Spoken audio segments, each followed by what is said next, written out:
예수는 뭐죠? 예수는 자 베드로서에 보면 예수는 말세에 나타내기로 했다. 예수가 나타난 것은 말세는 뭐예요? 그때 당시 세상이 말세인가요? 아니면 여기가 말세인가요? 그러니까 우리 세상에 우리 인간 세상에 말세가 되지 않으면 예수가 여기 올 수 있어요? 없어요? 못 오는 거죠. 이건 계시잖아요. 그분께서 계시 나타난 거예요. 이게 예수가 말세에 나타내기로 한 예수. 베드로서도 읽어보세요.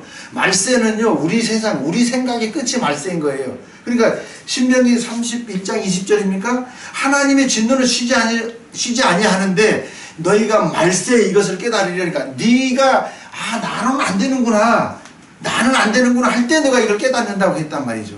자 그러면 예수가 계시에 나타난 거예요. 그러니까 보세요.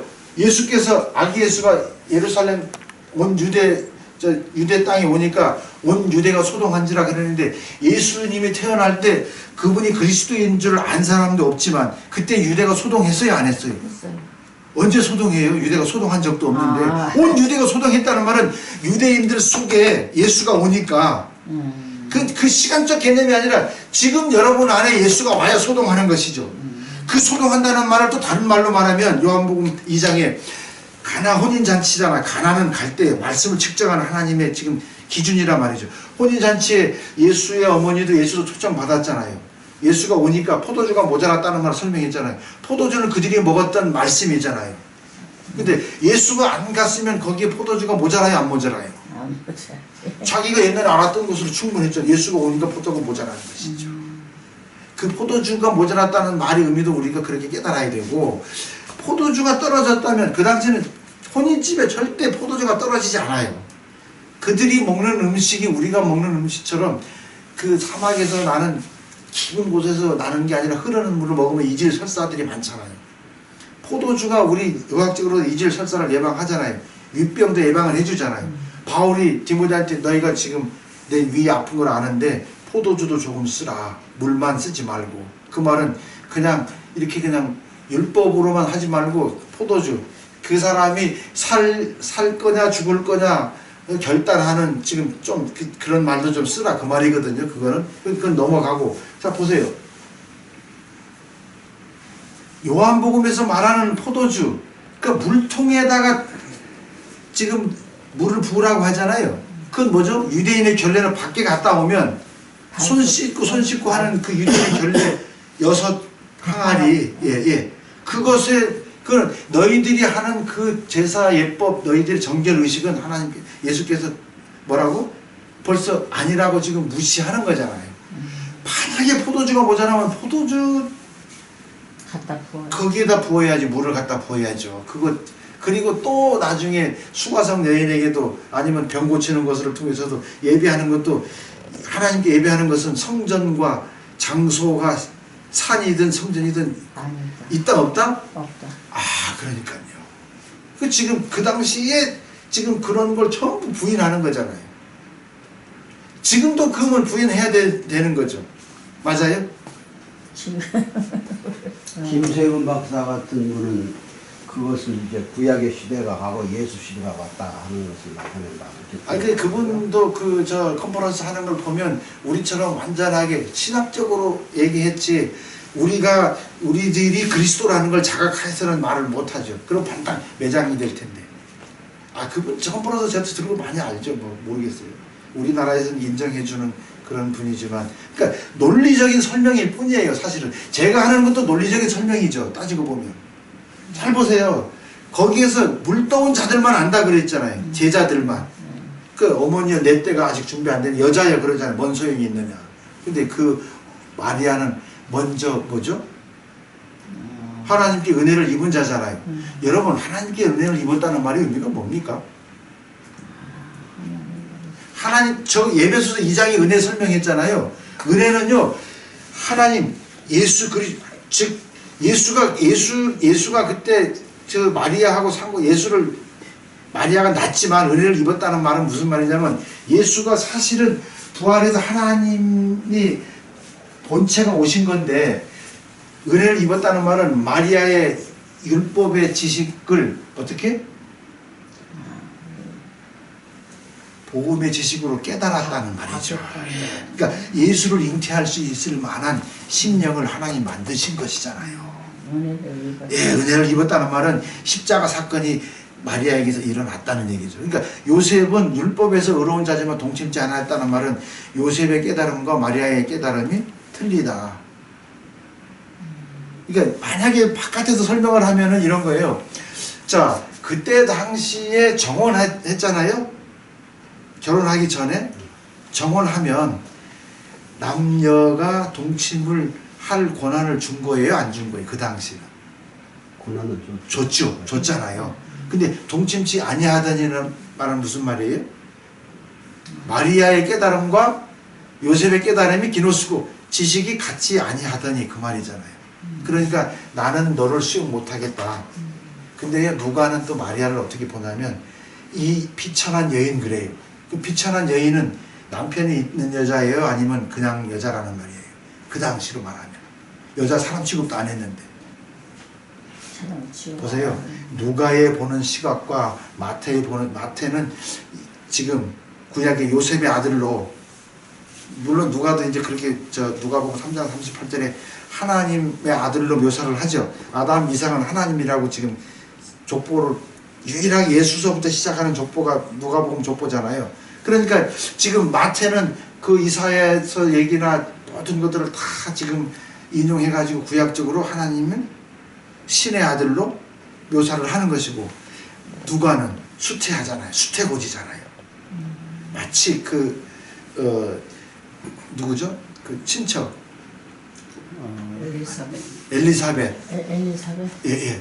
6개월 전에 그 마치 세례 요한처럼 미리 율법의 큰 자가, 지금 율법이 가르치는 게 누구를 가르치고 있어요? 온 율법이 예수를 가르치고 있잖아요. 예수의 태어나는 걸 가르치고 있잖아요. 맞아요. 그러니까 세례 요한 보고 그 율법에서 제일 큰 자지만 하나님 나라에서는 우리보다 더 작은 자라고 그러잖아요. 이런 개념들의 의미들이 전부 그런 것들이죠.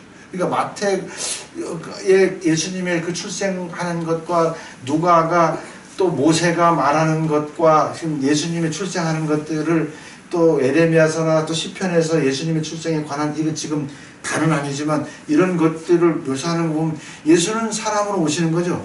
육신의 죄를 정해서 오신 거란 말이죠. 이 땅에 말세에 나타나기를 한 예수라 이 말이죠. 그러니까 시대적으로도 지금 암흑기였잖아요. 말라기 이후에. 그렇죠. 하나님께서 뭐 어떤 걸 주신 적이 없잖아요. 그래서 자 보세요. 이런 개념을 봐야 돼요. 창세기 1장에서 하나님들 복수 하나님이 하나님이었잖아요. 근데 2장서부터는 여호와 하나님이 일하시죠. 말라기까지. 여호와 하나님은 우리 눈으로 인식할 수 있는 그리스도 하나님이죠. 여호와 하나님 맞아요? 존재하는 하나님. 여호와라는 말이 출애굽기 3장에 스스로 계시다는 말이 존재하다 그 뜻이잖아요. 그 목사님이 그 판프렛 못 받았죠. 그 얘기거든. 스스로 있는 자라는 말의 개념은, 스스로 있는 자라는 말은 뭐죠? 나는 그 본문에 나는 너를 위해 거기 있겠다. 그죠? 나는 너의 주권자로 있겠다. 나는 영원히 있는 자로 있겠다. 나는 너의 현존하는 실존으로 있겠다. 지금 그 의미를, 네 가지 의미를 가지고 있는 거란 말이죠.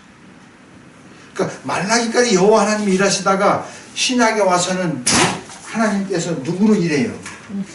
예수로 오잖아요. 예수로 와서 그 구약의 모든 말씀을 필하시고 이루셨단 말이죠. 십자가에서 로마서 9장 28절에도 필하고 이루셨기 때문에 이제 누구로 일하는 거예요? 지금은. 자, 그 하나님과 그 여호와 하나님과 예수는 동일한 하나님이시고, 그 동일한 하나님은 지금 그리스도로 오셨고, 또 그 그리스도로 오신 분이 지금 진리의 성령으로 지금 우리에게 동일한 말씀이신 하나님으로 오셨단 말이죠. 동일한 개념으로 한 번도 떨어져 계신 적이 없어요. 삼위 하나님은. 신학에서 말하는 삼위 하나님은 터툴리안이 처음에 삼위 그런 개념을 얘기했지만, 그때 누구죠? 자꾸 그 형제를 잊어버려. 종교 개혁할 때 콘스탄틴 대제가 어떻게 보니까 유대인이 여호와 하나님 섬기는 사람이 있고, 예수 섬기는 사람이 있고, 또 성령 섬기는 사람도 있고, 도대체가 다 하나님이라고 하는데 이 셋이 이게 뭐냐? 그러니까 그 셋을 하나로 만들어라 그래가지고 삼일체 개념이 나온 거예요. 종교회의 때. 우리는 어거스틴이나 터툴리안에서 뭐 삼위 하나님, 근데 그분들이 설명하는 건 전부 양태론이고 삼신론의 개념이지 하나의 개념이 아니잖아요. 근데 아까 우리가 봤듯이 요한복음이라든지 전부 지금 뭐죠? 하나의 개념이죠. 골로새서 개념이라든지 예수님의 개념도 보면, 마태의 개념도 보면 전부 다 어떻게? 처음에는 다 사람도 육체대로 알지만 어떻게 봐요? 여기에서 육체대로 알지 아니한다. 마태복음서부터 야고보서 이르기까지 사람을 외모로 취하면 죄다 아니다? 근데 우리는 외모로 보잖아요. 인간론, 그러니까 신론이 중심이 돼야 되는데 신론이 사실은 인간 중심으로 신론이 계제가 됐기 때문에 그게 신론인 줄 알고 배웠는데 나중에 보니까 그렇지 않은 게 많더라는 얘기죠. 그러니까 맞는 얘기, 이렇게 보면 맞는 얘기가 있지만 한쪽으로만 봐서 맞으면 되지 않고 신론으로 보든 인간론으로 보든 죄론으로 보든 성령론으로 보든 구원론으로 보든 다 어떻게 하나의 개념으로 귀결이 돼야 그게 하나님의 말씀인 거예요. 그건 인간들이 만들어 놓은 논리적인 설명이지 그 구원론 뭐죠? 그거 우리 구원의 서정의 9가지 그게 차례대로 지금 설명이 됐지만 동시에 이루어지는 거잖아요. 그게 언제 차례대로 되는 겁니까? 차례대로는 아니지만은 그 단계를 거쳐야 된다고 그러잖아요. 그건 논리적 설명이죠. 이런 거죠. 한 사람에게 동일하게 이루어지는 것인데 시대와 사람 속에 먼저 깨달은 사람이 있고 나중 깨달은 사람이 있기 때문에 그 과정대로 설명해 나가는 논리적인 설명 순서이지 실제로는 십자가에 함께 죽고 함께 살아나서 되어지는 것인데 마음에서 작용되는 것이지 우리 눈에서 보여지는 대로 한 사람이 그렇게 되어지는 건 아니라는 얘기죠. 그러니까 근데 그걸 가지고 싸울 필요는 없어요. 왜냐하면 그렇게 되어지는 사람도 있어요. 그렇게 구원을 이루어가는 것이라고 말을 해야 되는데 그걸 고정화시키면 안 된다는 얘기죠. 왜냐하면 하나님의 말씀은 자 보세요. 강도에 달린 자들은 우리가 확인은 안 되지만 분명히 그 시대에서 예수에 관한 교육을 받았어요? 안 받았어요? 받았지만 깨닫지 못했다가 호련히 변화되는 거잖아요. 처음에는 오른편 강도 왼편 강도 다 예수님 욕하지 않았어요? 오른편에 있는 강도는 뭐죠? 그 마지막에 깨달았잖아요. 그러니까 말세에 너희가 뭘 깨달을 것이다? 하나님의 진노가 말세에 그치는 거예요. 마지막에 그치는 것이죠. 그러니까 때를 얻든지 못 얻든지 말씀을 전해 놓으면 그 말씀이 살았고 그러면 성령님이나 하나님은 뭘 통해서 역사해요? 사람한테 말씀을 통해서, 기록된 말씀을 통해서 역사하잖아요. 근데 그 기록된 말씀을 통해서 성령의 감동하심을 받아야 되는 거죠. 그럼 성령이 감동하신 것은 뭐죠? 내 생각이 아니고 하나님의 것으로, 그죠? 하나님에 의해서 하나님의 방법으로 사라진 결과를 우리는 성령의 감동하심이라고 이제 합의를 했다면, 우리는 성령의 감동을 어디 가서 기도해서 이거 뽑아서 이렇게 바람이 샥 지나가고 아니라 성령 예수께서 우리 땅에 임하신 것은 물과 피로만 임한 게 아니고 뭐로 임했다? 요한일서 5장 17절에 성령으로 임했다. 이 셋이 하나인데 성령은 진리니라. 그러니까 물도 피도 성령도 진리라는 얘기잖아. 이 되겠죠. 그 진리는 뭐죠? 진리는 변하지 않는 여호와의 사심이 진리잖아요. 여호와의 삶의 진리가 바로 말하면 진리가 영성이죠. 자, 영성은 뭐죠? 하나님의 행동 양식이죠. 하나님의 행동 양식은 뭡니까? 사랑이죠. 사랑은 뭐로 증명이 돼요? 십자가와 그리스도로 증명이 되잖아요. 결국은. 그러니까 하나님의 행동 양식이 영성인 거예요. 그러니까 말씀을 깨닫는 정도를 영성이라고 하고 그 깨닫는 정도로 살아내는 것을 영성, 하나님의 성품, 신의 성품이라고 하니 우리는 영성을 또 어떤 특별한 것을 해서 영서 쓴다는 사람도 있고 그런데 웃기는 거잖아요. 그러면 우리가 영성 훈련한다. 그러면 하나님의 영성은 어떻게 하는 게 하나님의 영성이죠? 역사와 시간 속에서 우리가 해야 될 일은 하나님의 영성을 증명하려면 사랑. 그렇죠. 실컷 사랑하다 죽는 거죠. 어떻게? 하나님께서 예수를 통해서 우리를 사랑한 것처럼 우리도 그 이웃을 실컷 사랑하다 죽는 게 하나님의 영성에 이르는 길이잖아요. 그러니까 하나님의 영성을 증명하려면 사랑하다 죽는 거죠. 어떻게? 하나님께서 예수를 통해서 우리를 사랑한 것처럼 우리도 이웃을 실컷 사랑하다 죽는 게 하나님의 영성에 이르는 길이잖아요. 그러니까 하나님의 영성을 증명하려면 사랑하다 죽는 거죠. 어떻게? 하나님께서 예수를 통해서 우리를 사랑한 것처럼 우리도 이웃을 실컷 사랑하다 죽는 게 하나님의 영성에 이르는 길이잖아요. 뭐 특별하게 어디 가서 막 이렇게 하는 게 아니라 아버지께서 사랑하신 방법, 십자가 사랑을, 나도 십자가를 지고 다른 사람 십자가 지게 만드는 게 영성이고 사랑하는 거잖아요. 요한일서 3장 16절처럼. 요한복음 3장 16절과 고전 3장 16절과 요한일서, 내가 하나님의요 복과 진노 이런 거 있잖아요. 막 강의를 많이 하시더라고요. 어떤 분은. 자 보세요. 하나님께서, 예수께서 우리를 위해서 목숨을 버리셨으니 우리도 형제들을 위해서 목숨을 버리는 것이 마땅하다 그랬단 말이죠. 그건 예수님께서는 생물학적인 목숨도 버렸지만 영생도 우리에게 주셨잖아요. 영원한 생명도 주셨잖아요. 그러니까 우리가 거기 마땅하다는 말은 오페인으로 빚을 갚는 거라고 그랬어요. 빚 갚는 것은 내 죄값을 치르는 거잖아요.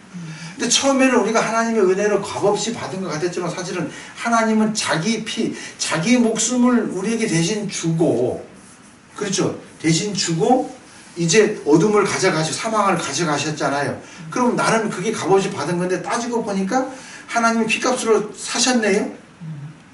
그러니까 나도 이걸 빚을 갚아야 되는 거잖아요. 그 열매를 맺어야 된다는 개념이잖아요. 빚 갚는 게 하나님 반드시 빚을 갚으라 그러잖아요.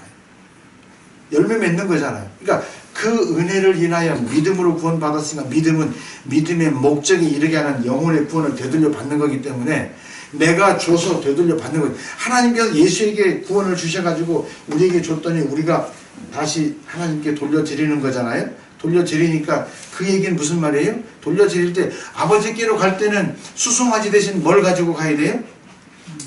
입술의 열매를 가져가야 되기 때문에 내가 말하는 것이 저 사람 속에 열매가 되었을 때 저걸 주님이 받음직한 물과 성령으로 깨끗하게 해서 중미적인 역할을 하는 거죠. 그럼 하나님께서 그래? 그 제사장, 복음의 제사장 역할을 하는 거잖아요. 그러면 그걸 보고 너 내가 시킨 대로 잘했구나. 그럼 그게 네 구원이다? 네 면류관이다? 지금 그렇게 설명하는 거죠. 우리 면류관도 뭐 영생의 면류관 무슨 면류관 받아 쓰는 걸로 알고 있지만 면류관이 스테파노스 면류관의 의미는 뭡니까? 상급. 그러니까 그러면 우리들에게 주어진 상급은 뭘까요? 상급을 열매로 본다면 상급은 예수님이지.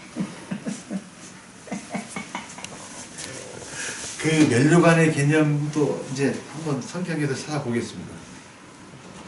어떤 그 개념인지. 윤영 목사님 아시면 설명을 좀 해주시죠. 네? 아니 그 여러 번 봐서 아시잖아요. 면류관. 면류관도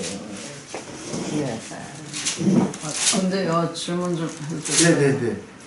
아까 생명의 성령의 복하고 주야 상황의 복에서 뭘 설명을 했더니 이상원 목사님 따르던 사람들이 화내고 나갔다 했는데요. 네. 뭐가 다른 거죠? 이상원 목사님 주장하는 거하고 뭐가 다른 거예요? 그러니까 생명의 성령의 법이 그걸 해방했다는 게 아니라 그 육을 쫓지 않고 영을 쫓아 행하는 사람들에게 행해야 해방이 된다고 했는데 법 자체가 법 아래에 있으면 뭐 된 것처럼 말을 해버리면 안 된다 이 말이죠. 그건 법 조문이에요. 법 조문. 보세요. 법 조문이 있죠. 그 법 조문은 어떤 잘못을 했어요. 그렇죠. 그러면 그 잘못한 사람이 그 법 조문에 해당이 되면 벌 받아요, 안 받아요? 받죠. 그러니까 법 조문을 집행하는 사람은 누구죠? 하나님. 법관이 하는 거잖아요. 우리 세상에서. 근데 법관을 막 나를 했다고 지금 막 린치하는 사람도 있잖아요. 따지고 보면. 그렇죠. 그러면 그거는 본질을 모르는 거잖아요.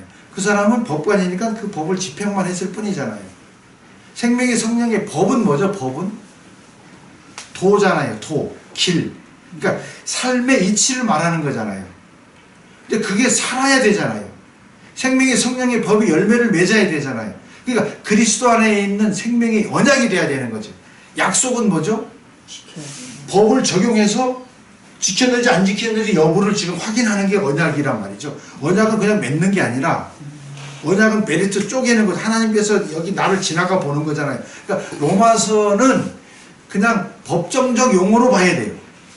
로마서 1장부터 11장까지는 논리라 이거죠. 논리. 사실이 아니고 논리인 거예요. 설명하는 글일 뿐이에요. 그게 어떤 실체라는 말이 아니고, 그게 사실이 되려면 어떻게? 12장서부터 살아야 되는 거죠. 12장으로 살아야 되는 거예요. 지금 12장으로 내 몸을 통해서 육을 쫓아하고 세상 풍속을 쫓아하고 영을 쫓아 살아야지 지금 해방이. 로마서 성경을 보면, 원어 성경을 보면 그거부터 한번 살펴보고 갈게요. 로마서 8장 한번 펴보세요.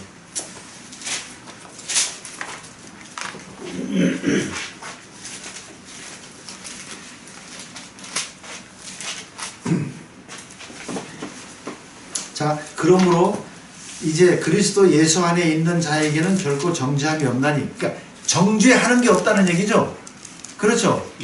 자, 이는 그리스도 예수 안에 있는 생명의 성령의 법이 죄와 사망의 법에서 너를 해방하였음이라.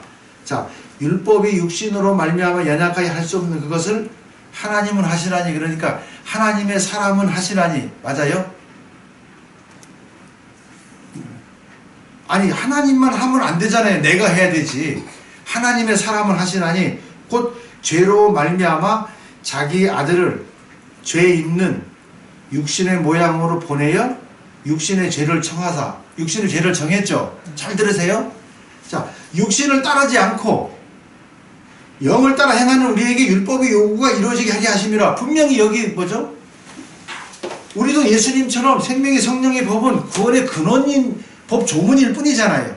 그러니까 육신을 따르지 않고 예수처럼 어떻게? 육신에게 죄를 정했지만 우리도 죄를 정했잖아요. 육신을 입고 있다는 게 죄를 정했다는 얘기잖아요. 근데 그 육신에, 우리들이 육신의 정욕, 안목의 정욕, 이성의 자랑, 눈으로 보고 판단하는 것을 우리가 알고 있는 지식으로가 아니라 어떻게? 성령의 가르침으로 그분의 율법의 요구, 성령을 따라 행하는 자에게만 율법의 요구가 안 이루어지고 한다는 얘기잖아요. 맞아요? 법 자체가 법은 그냥 조문일 뿐이에요. 법은 조문이잖아요. 여기 행해야 된다고 말해요, 안 해요? 해방하는 것은, 자, 구원은 뭐로부터 구원입니까? 율법으로부터 구원이잖아요. 예수님이 율법 안에 났잖아요. 죄를 정해서. 근데 그들이 못 박아 죽였지만 예수님이 육신은 죽였지만 영은 살아나요? 안 살아나요? 살아나죠. 그러니까 율법은 육신만 죽일 뿐이지 하나님의 신 본질인 영은 죽일 수 있다 없다? 없다. 없는 것이잖아요. 그 얘기를 하는 것이죠. 그러니까 영을 쫓아 행해야 우리가 죄와 사망의 법에서 해방이 되는 것이지, 육을 쫓아 살면 여전히 어떻게? 육을 쫓아 살면서 나는 생명의 성령의 법 아래 있다고 하면 그게 뭐예요? 말이 안 되는 거죠. 그러니까 결국은 뭐냐면 로마서 1장부터 11장까지는 법 조문일 뿐이고, 네? 실제로 살아야 되는 거죠. 12장서부터 실제로 우리의 이 몸을 산제사로, 그러니까 죽지 않고 삶으로, 살아있는 삶으로, 왜냐하면 모든 것이 주께로부터 오고 주로 말미암고 주에게 돌아가기 때문에 그 앞에 11장 35절에 너희가 먼저 주께 드려 무엇을 받을 줄로, 그러니까 네가 먼저 어떤 종교 행위를 하고 뭘 하고 선교를 하고 뭘 하고 해서 주에게 뭐 생명이나 상급을 받을 줄 생각하지 말아라. 모든 것이 주께로부터 오고 주로 말미암고, 네가 하는 게 아니라 주로 말미암고 주에게로 돌아간다. 그랬기 때문에 이사야 66장에도 뭐죠? 돼지를 잡는 것은 뭐죠? 그 기억을 못하겠어. 살인하는 거 다른 없다 그러잖아. 살인하는 거가 다름없다. 재물 드리는 게 너 그 짐승을 죽이는 것 뿐이다. 이사야 66장에서 성전 만들고 하는 것도 전부 다 제사 지내고 예배 드리고 하는 것도 다 누가 한다고 해요? 아버지께서 하신다고 그러거든요. 기도는 우리가 하는 겁니까? 성령이 하는 겁니까? 그럼요. 성령이 한다는 말은 기도는, 그러니까 기도는 성령의 말로 이렇게 하는 거예요? 아니면 기도는 우리들의 삶 속에서 복음을 전하는 게 기도예요? 기도도 예배도 삶인 것이죠. 예배는 무릎 꿇다. 발라크는 아버지께서 내게 헌신해 주는 거예요. 그분이 내 눈높이로 지금 어떻게? 나에게 섬겨주는 게 예배라고요. 그러니까 은혜가 나타나면 섬김과 양육이 없는 은혜는 은혜가 아니라고 그러잖아요. 디도서에서. 그리스도의 십자가를 통하지 않은 은혜는 있어요, 없어요? 그러니까 함께 주방대 하나님의 말씀이 임하면 내가 죽을 수 있는 게 은혜인 것이죠.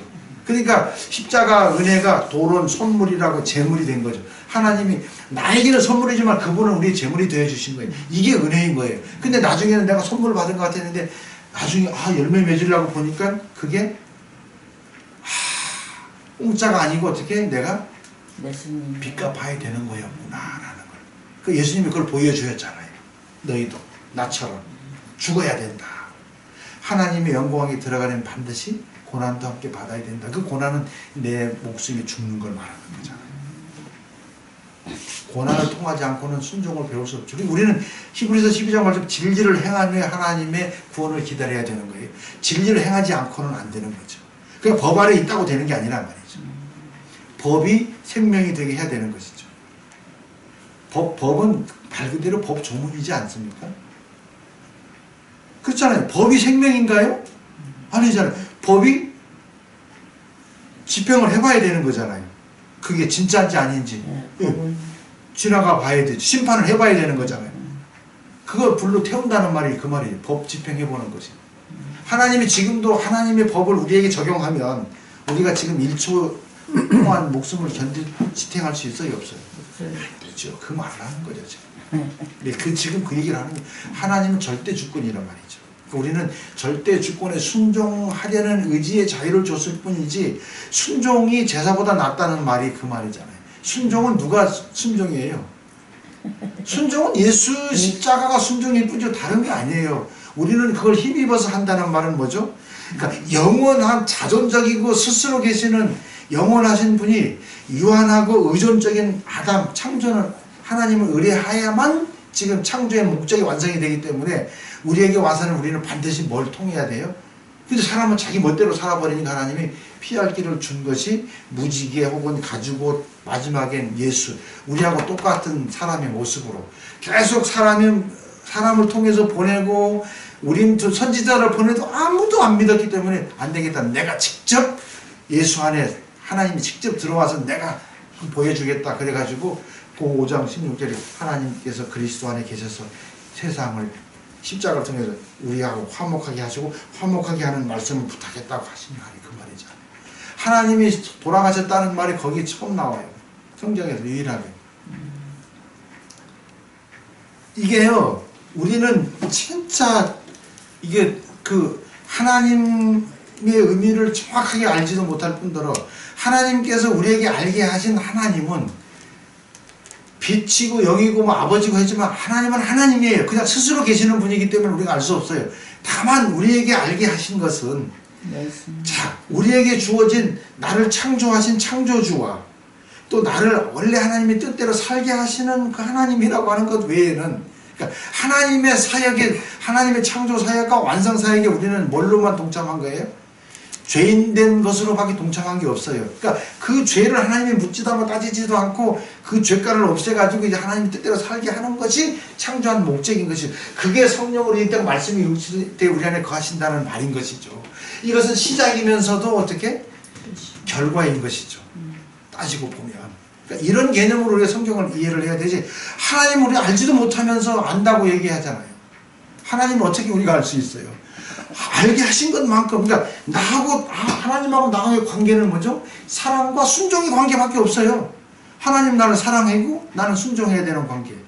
그러니까 관계론에 제가 다른 건 몰라도 무슨 논리를 만들어낸 게 아니라 성경 신학의 처음의 관계론이다. 지금 하나님과 나하고 창조의 관계, 창세기에 있는지 1장에 있는지 출애굽의 관계에 있는지 지금 광야의 관계인지 좀 가나안의 관계인지 그 가나안의 관계도 넘어서 이제 다른 사람들 속에 다시 들어가서 진리의 복음을 뿌리는 내가 그리스도로의 역할을 하는 관계인지 지금 우리는 그 관계는 누구만 아냐면 본인들만 안단 말이죠. 나는 모르죠. 바울은 자기가 가르친 사람들을 보고 너희들의 이름이 천국 하나님 나라의 생명책에 기록되는 걸 내가 안다라고 얘기하는 것은 그 무슨 말이에요? 하나님의 말씀이 너의 신비의 세계 생명책은 내 안에 있는 거니까 그 얘기를 지금 하는 것이죠. 이제 이런 성경의 개념들을 계속 공부할 텐데요. 나중에 그 면류관이 어디에 나옵니까? 구약에도 나오지만 계시록 14장 18절 계시록 말고요. 다른 쪽에 디모데후서 4장 6절에서 8절 의인 연립은 디모데후서 4장 6절에서 8절. 베드로전서 5장 24절에 영광의 멸류관, 생명의 멸류관이 야고보서 1장 12절. 근데 그런 멸류관 말고 존재적 멸류관이 나온 데가 있어요. 사루.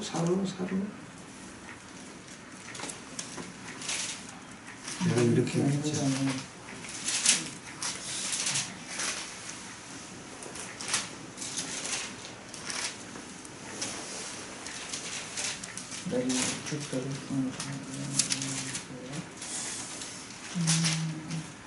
그거 안 쓰니까 자꾸 잊어버리는데. 한번 좀 속 시원하게 한번 찾아보세요.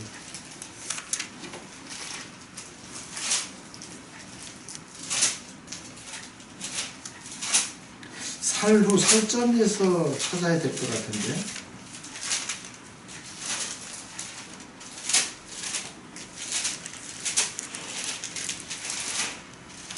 그 성경 찾는 거 그거 없나요? 저기 봐야 되는데.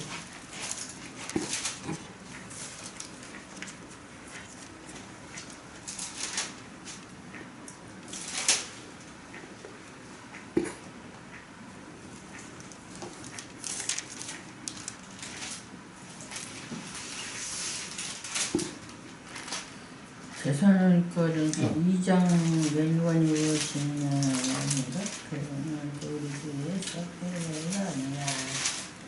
2장? 대사로니까 2장 19절에 멸류관이 나오는데, 이거는 그의 강림하실 우리의 소망이나 기쁨이나 자랑의 멸류관이 무엇이냐? 그의 강림하실 때 우리 주 예수 앞에 너희가 아니냐. 네, 그 맞아요. 살점에서 찾는. 자 보세요.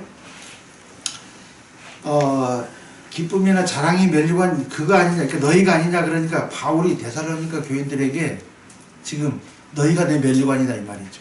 계시록에 이제 24장로들이 주 앞에 가서 멸류관을 벗어 던지잖아요. 그러니까 지금 뭐죠? 내가 말씀을 가르친 사람들을 그리스도께 인도한다는 말이잖아요. 그러니까 여기 존재를 말하고 있죠. 사람을 말하고 있잖아요. 누가 멸류관이라 그래요? 데살로니가 교회들이. 예? 데살로니가 교회인들. 교인들. 그러니까 네. 바울이 말씀을 듣고 그들이 뭐죠? 그리스도를 머리로 자기는 그리스도의 몸 지체로 교회에 세우는 것으로 이제 나는 그분이 쓰시는 대로 지정의 시간, 환경, 명예도 내어드리는 것. 그러니까 나는 죽었고 그분이 나로 사는 것. 그때 내가 멸류관을 받았다. 의의 멸류관은 상급 맞아요. 스테파노스 왕관이죠. 최고의 왕관은 로얄 왕관은 누구예요? 우리 멸류관은. 그러니까 우리잖아요. 따지고 보면 구원받은 존재가 멸류관이잖아요. 여기 지금 빌립보서 4장 1절에도 나오잖아.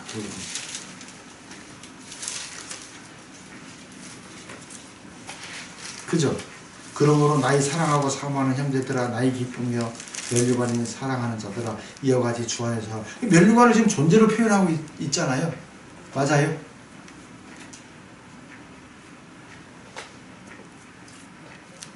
그러니까 열매를 맺어야 구원받는 거죠. 그러니까 우리가 맺은 열매가 멸류관인 것이죠. 사실은.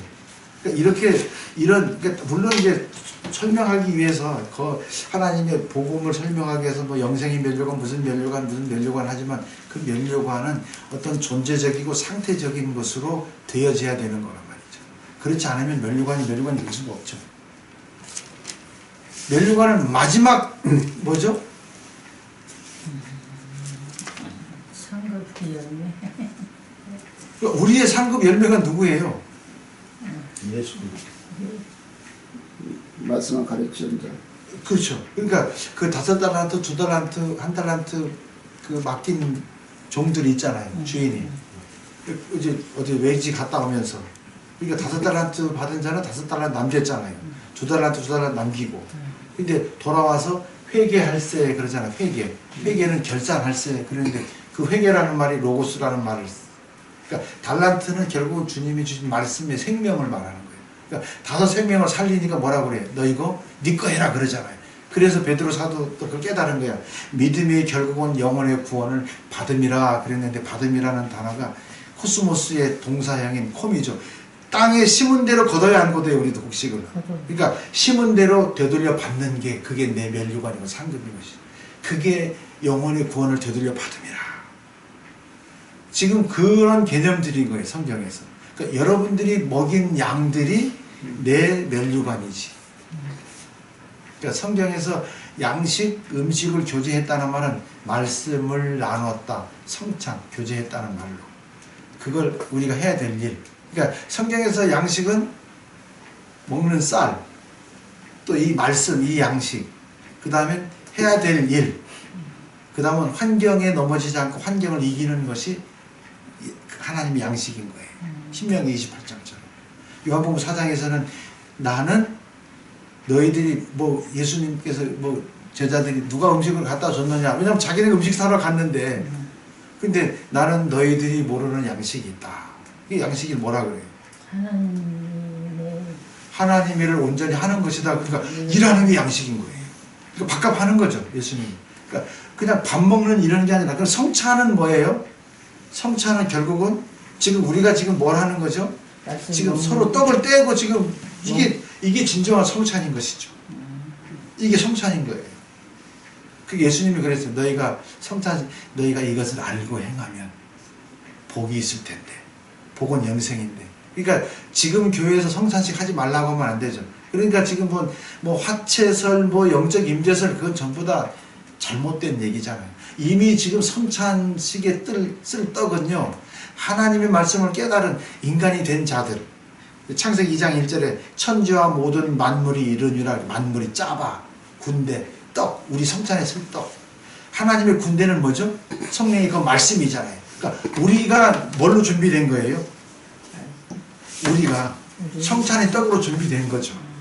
그렇게 우리가 준비되지 못하니까 예수님을 보내서 이 사람인 너희들이 지금, 그러니까 예수님에 대한 설명은 나중에 예수께서 승천하셔서 그리스도로 다시 와서 우리에게 적용시키기 위해서 보여주는 거예요. 너희들이 똑같이 예수에게서 내가 예수 안에서 행하는 것처럼 너희들 안에서 내가 행하겠다, 그 보여주는 거잖아요. 야곱에게도 지금 야복강가에서 환도뼈의 개념이 뭡니까? 이 상하체, 그러니까 우리 인간의 생식기, 그걸 상징하거든요. 그러니까 육체적인 생산을 못하게 막아버렸다는 의미잖아요. 그러니까 야곱은 뭐 베델, 길갈 얼마나 좋아해. 근데 너는 지금 나중에는 뭐라고 해요? 베델로도 길갈로도 가지 말라 그러거든. 그 구약에서 보여준, 그러니까 내가 설사 그 야곱의 기도를 듣고 했었지만 육의 그 모든 것들은 어떻게? 영의 에서에게 도움이 안 된다. 내 때를 준비하고 가지만 다 지금 잃고 마지막에는 뭐죠? 야곱이 자기를 드리지 않으면 안 되는 거잖아요. 예, 자기 속에 있는 하나님과 싸워 이긴 것이잖아요. 자기가 만든 하나님과 싸워 이겼다는 거예요. 겨루어서 이겨봤다 이 말이죠.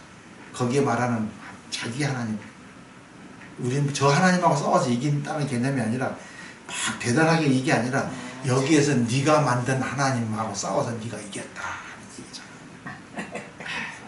그 엠마오로 가는 그 두 제자에게 축사하고 떡을 떼실 때 눈이 열렸다. 그렇죠. 그래서 예수신 줄 알았다. 예. 그것도 지금 말씀하신 것처럼 그 만찬, 성찬으로 그건 마가는 16장에 간단하게 썼지만 누가는 24장에 설명을 잘 해놓잖아요. 그러니까 근데 예수는 보이지 않더라 그러잖아. 이게 엄청난 거예요. 그 그러니까 누가가 19장에서 그러잖아요. 우시면서, 예수님 우시잖아요. 우시면서 유대인들을 보면서, 너 제자를 보면, 너희가 이 평강에 관한 일을 알았더라면 좋았을 텐데 평강이 너희 눈에 숨기었도다. 평강은 누가 평강인 거예요? 예수가 평강이잖아요. 그러니까 화목하게 하는 게 평강이잖아요. 그러니까 너희 눈에 숨기었도다 했는데 24장에 가서 그 눈이 열리니까 보이잖아요. 그러니까 깨달으니까 예수는 보이지 않더라. 그러니까 말하는 사람이 영인 줄만 알았는데 예수가 사람인 거야, 먹는 거야. 그러니까 다른 모양 안에 오신 예수인 것이지. 그러니까 우리 홍 목사님이 다른 모양 안에 오신 예수가 되는 거죠. 무슨 말인지 이해가 됩니까? 그래서 예수의 사역을 하시는 거잖아요, 지금. 이게요, 우리가 예수가 돼야 되는 거예요. 그래야 우리 성도하고 함께 죽어야 내가 거기서 부활해야 그리스도를 인정을 받는 것이지. 10편 20편 6절에 그리스도만 그러니까 구원한다 그랬잖아요. 그리스도는 단수가 아니고 복수인 것이죠. 고린도서 3장에서도 우리를 창조하신 자의 형상을 쫓아 지식이까지 새롭게 하심을 받은 자들인데 그거는 스구드라인이나 무슨 누구누구 차별이 없고 그리스도는 마녀시오. 그러니까 마녀는 모든 사람이시오. 새로운 피조물이시오. 새로운 피조물 안에 계시니라. 만물, 로마서에 있는 만물도, 요한복음에서 말하는 만물도 새로운 피조물을 말하는 거죠. 그 5장 16절 17절에 말하는 그 새로운 피조물, 포이에마. 그 신우인 목사님도 그걸 깨달아서 포이에마 교회, 또 김준기 목사님이라는 분도 조금 이제 깨달았지만 새 사람 교회, 이제 이런 식으로 자꾸 그 복음에서, 송태근 목사님도 11조 개념도 요즘은 자꾸 보면 조금씩 이 영적으로 많이 열려가는 거죠. 그러니까 유기성 목사님도 계속 예수로 살자 그랬다, 지금은 그리스도로 살자. 김용희 목사님도, 선교사님도 율법으로 계속 이렇게 어떤 종교적 열심으로 하다가 이제는 우리가 뭘로 살아야 된다? 외부로 표출되는 어떤 그런 것은 자기도 좀 겁이 났는지 그 내부에서는 우리가 그리스도인으로 자각을 해서 그리스도로 살지 않으면 구원이 없다라고 그렇게 말씀하신다고 하더라고요. 내가 직접 들은 건 아니지만 10편 20편 반드시 그리스도로만 구원하신다 그랬어요. 맞아요. 그리스도는 모든 사람 안에 계셔요, 안 계셔요? 복수 개념이죠. 우리 입장에서는. 고린도전서 12장에도 우리 몸에 여러 지체가 있지만 여럿을 가르쳐 여럿이라고 하지 않고 하나라고 하는 것처럼 그리스도도 그러하다. 그럼 그리스도는 머리고 나는 몸이면 같아요, 틀려요? 하나잖아요. 근데 놀라운 것은 근데 여기에서도 우리 여기서도 의학적으로도 생명을 잉태할 수 있어요, 없어요? 있어요. 우리 가지가 열매를 맺어요. 그러니까 하나님께서는요, 나중에 보면요, 나 혼자 어떻게 이걸 짐을 질 거다, 너희 같이 져라 그래요. 여호수아에서든지 어디서 다 읽어보세요. 구약에도 성경을 쫙 읽으면 나 혼자 그걸 질 수가 없다. 왜 이걸 나 혼자 지게 하느냐. 대신에 죄의 문제, 하나님의 주권에 관한 문제, 이사야 같이 그런 부분은 다 책임지지만 하나님께서 반드시 실행을 해서 우리로 행해야 우리의 몫이 돌아오게 할 것은 나 혼자 못하고 버려두지 않고 같이 지자 얘기하잖아요. 같이 지자. 너희는 내 말을 청종하고